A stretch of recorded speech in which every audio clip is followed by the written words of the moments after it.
Hey YouTubers, Shaman Hawk here for Shamanic Lodge over here at Red Boiling Springs at Hawkins Horse Haven. I said that a little differently this time, huh? Tricky. Hey, I wanted to give a little quick talk about people calling up wanting to know if I can clear their space, or they tell me that they think they got bad spirits in there and stuff like that. Look, this is a couple things you can ask yourself before you go spending, ungodly amounts of money on some amateurs coming in there and shaking rattles and blowing smoke and whatnot, trying to get rid of spirits that never go away.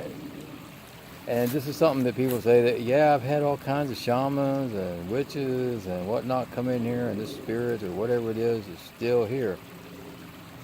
People, maybe it's not a spirit or a demon or anything else. There's a couple questions I ask people. It's like, well, how long have you been there? If they say within like 90 days, or it's a new business, new home, that's sign number one. Do you have pets or children? And they say, yeah. Are they affected? And they say no. Okay, there's point number two. And then, and does it happen at different phases of the moon? There's other little details I'll ask. But the first two are really important, all right?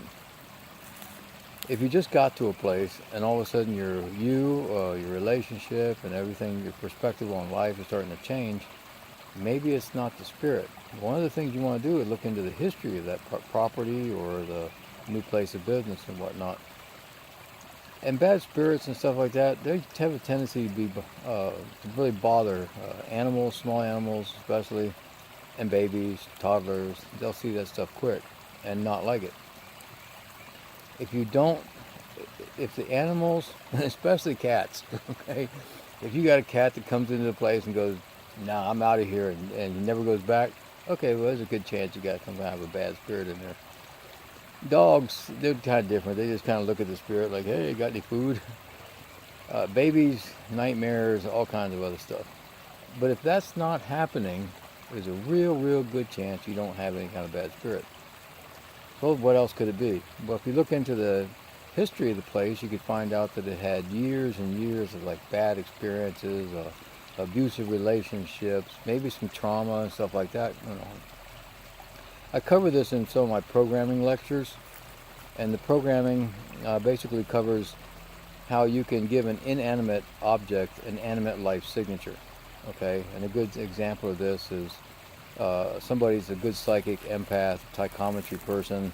They can pick up somebody's watch, bracelet, ring, necklace, and tell you about that person, okay, by reading the energy signatures. Well, in a traumatic event, especially some severe abuse or even death, there's this explosion of high emotions. Okay, fear, is a good one, and that goes out and it just basically sticks on everything like a stain, and just bang, and becomes programmed with that life signature. Now think about it. If someone can pick up a watch or another inanimate object, all right, and be able to tell you about that person that wears it or owns it, why would if that happens over a period of time? Why wouldn't you be able to experience or feel empath, traumatic events off a location, whether it's a house, a piece of property, a new business? You can do it. All right. This is not high level shamanism or anything. This is just 101 stuff. But being that people love to buy into that fear trip, they start feeling something bad, and some amateur witch or whatever comes in there, ooh, you got a bad spirit. And they start racking up the credit card and signing over checks and passing out cash, and like, oh, yeah, it's just the spirits are getting more mad that I'm here, you got to pay me more. Like, no, stop it. But, the other thing in shamanism and any other metaphysics, there's always a reasonable explanation for anything. Okay, I don't care what it is. I've been doing this too long to believe otherwise. So how do you get rid of this stuff? Well, think of it like I said, it's like a stain, right? If you took coffee and threw it on a white wall, you can come in there with your sage and your copal and your heebie-jeebie fan, and you can yah hey hey all you want, and that stain's going to stay there. All right, what do you do with a stain? You try and clean it up the best you can. How do you clean it up spiritually, or energetically? Well, intention's the first thing. You say, I just want this to go. Well, if that doesn't work, what are you going to do? You're going to scrub it a little bit. You're going to put primer on it, and then you're going to paint it. Yes, you cover it. All right, you're not going to get rid. It's in there. You just have to cover it up with something else. Kind of like you don't really ever completely delete something out of your laptop or digital camera. You just kind of print over it. All right, same thing with this stuff. So yeah, people say, well, what should I do? Just have a bunch of friends over and watch funny movies? Well, actually, that's a good procedure. I mean, think about it. You're just having all this laughter and all this other stuff, and and it gives you a good imprint. You know, you're resurfacing the energy signature of that property. And yeah, it really is that simple.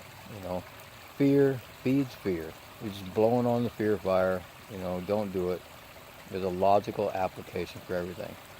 Oh, going back into the spirit stuff, if it is, then you have to have somebody that's well trained and fully experienced to be able to run this thing off, because it's kind of like a energetic disease. You open it up the wrong way and it spreads. All right.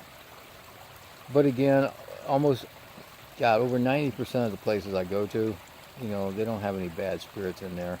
It's a bad energy, historic energy presence, um, a history of bad things happen, and every property, you know, it's going to have something on it, all right? Especially if it's, you know, one of these apartments where it's for families and relationships and things like that. And you resurface the energy of that, all right? It is that simple. You know, going back into like a place that I work with at Dusseldorf, Germany, Walter Spiegel's place, my shamanic high priestess, dog sneaking up on me, my shamanic high priestess, Orshi, she was talking about how the first time she went in there, she just felt so open and so just free, and that's where she developed her massage and healing crystal combination, which took off great over the last year.